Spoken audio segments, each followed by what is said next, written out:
الرحمن علم القرآن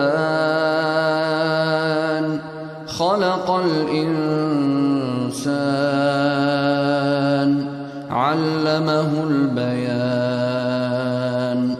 الشمس والقمر بحسبان والنجم والشجر يسجدان